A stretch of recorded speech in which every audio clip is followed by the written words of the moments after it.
Hello everyone! Welcome back to our channel. If you're new to the channel, please go down below and consider subscribing, and once you've done that, please leave a like. Customizing notification sounds can add a personal touch to your Instagram experience.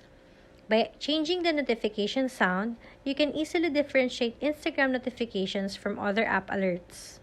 In this tutorial, we will guide you through the process of changing the Instagram notification sound on your iPhone.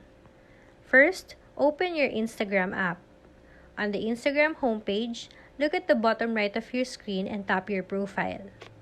Once you are in your profile, tap on the three horizontal lines. Tap on Settings. On the Settings section, tap on Notifications. Once you are in Notification Settings, find and tap Messages.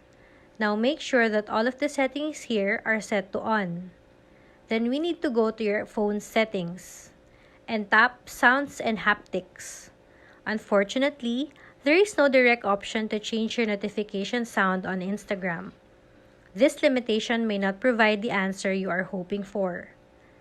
Instagram does not currently provide a built-in option to change the notification sound within the app itself. Thank you for watching.